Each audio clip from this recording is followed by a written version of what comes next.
ایک اور شخص ہے، وہ اللہ کے رسول صلی اللہ علیہ وسلم، ایک صحابی کہتے ہیں کہ اللہ کے رسول بیٹھے ہوئے تھے تو ایک شخص آیا اور آتے ہی اس نے کیا کیا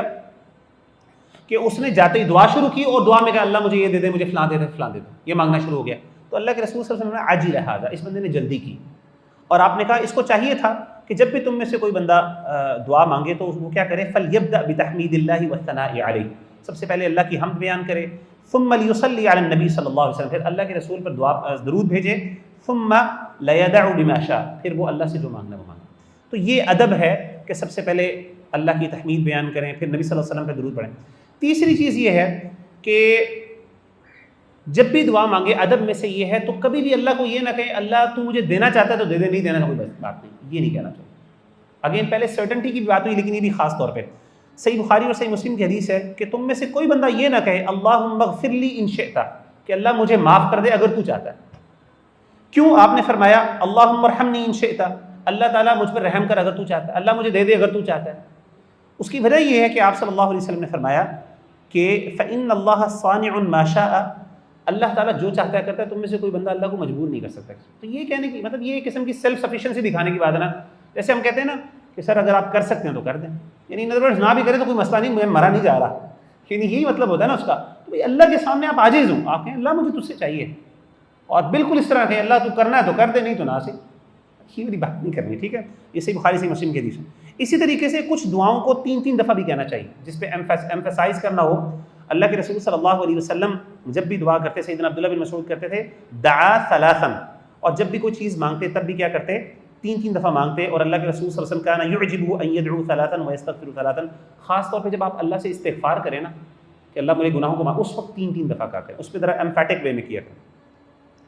پھر اسی طریقے سے کچھ اوقات ہیں جن کا لحاظ رکھنا چاہیے۔ سب سے پہلے رات کا جو اندھیرا ہے اس وقت دعا کرنا، یہ اللہ تعالیٰ کو بہت پسند ہے، خاص طور پہ جو آخری جو پارٹ ہے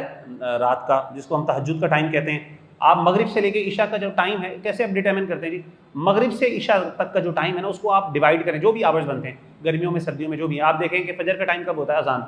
اذان کا ٹائم اور مغرب کی نماز کا ٹائم، اس کے درمیان جو ٹائم ہے اس کو آپ ایسا کریں جتنے بھی آورز بنتے ہیں اس کو ڈیوائڈ کریں 3 پر،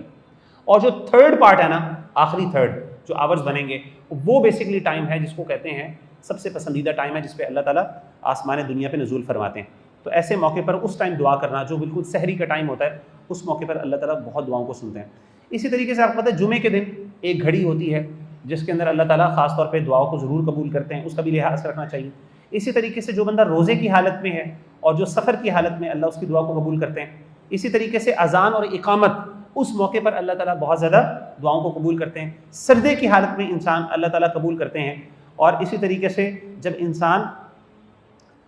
مرغے کی آواز سنے تب بھی اللہ قبول کرے، ٹھیک ہے؟ عند سماع صیاح الدیک، وہ ہے صحیح بخاری صحیح مسلم کی حدیث ہے اذا سمعتم اصوات الدیک فاسألوا اللہ من فضلہ فانہا رأت ملکا، کہ جب بھی تم میں سے کوئی بندہ مرغے کو بولتے ہوئے سنے تو وہ کیا کرے، وہ اللہ تعالیٰ سے اس کے فضل کا سوال کرے، کیونکہ وہ فرشتے کو دیکھتا ہے۔